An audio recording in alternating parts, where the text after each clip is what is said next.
Well, good morning. Hope you had a good night's rest last night.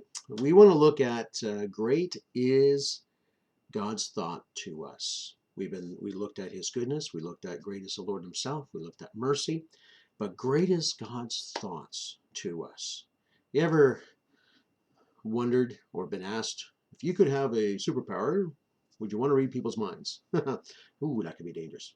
But we do know that the Lord knows our minds. He is a discerner of the thoughts and intents of the heart. He knows what goes on inside. But what do we know of God's thoughts? Well, let's go to Psalm 139 and verse number 17 and look at what it says. How precious also are thy thoughts unto me. So, thought, what goes in our mind, right?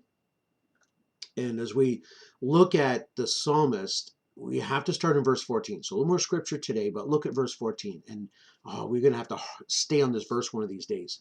I will praise thee. I will give you worship, adoration, and lift you up. For I am fearfully and wonderfully made, reverently made, wonderfully, marvelously made. Marvelous are thy works, and that my soul knoweth right well. The psalmist is saying, I'm going to praise you because I am fearful. I'm not just thrown together and hopefully everything turned out okay. But I am fearfully, reverently, and wonderfully, marvelously made. No wonder we see it. Marvelous are thy works. My substance was not hid from thee when I was made in secret or hidden, as we think of the 9 months, and curiously wrought in the lower parts of the earth. Right? Fabricated. God fabricated, if I can say it that way.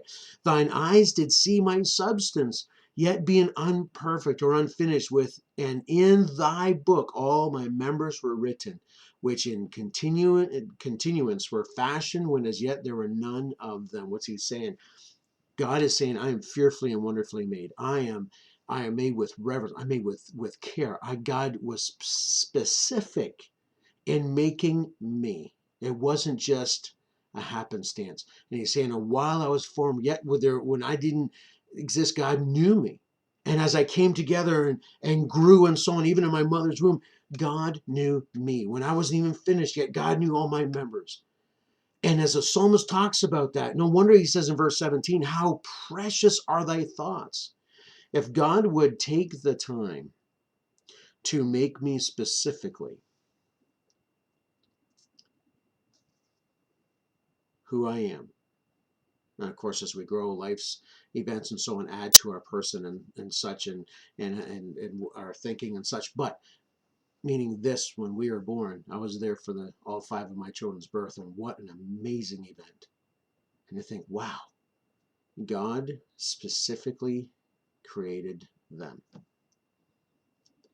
How precious, how wonderful, how prized are thy thoughts, the ideas, the musings unto me, O God. How great are the sum of them, meaning the sum, the amount. I think we sometimes forget that we are fearfully and wonderfully made. We get lost in the sea of people. And does God remember me? Well, Psalm 139 should remind us. God said to Jeremiah, before you were thought of, or something like that, I formed thee. Something to that effect. We're not an accident. We're not a happenstance. God was particular.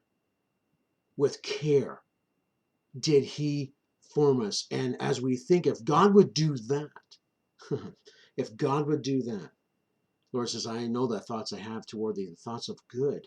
I believe he said that to Isaiah, I think, or Jeremiah. How precious are God's thoughts? Maybe you need to take time and sit down and look at God's precious thoughts toward you from his word. Thank you for joining me today. Have a great day. We'll see you tomorrow.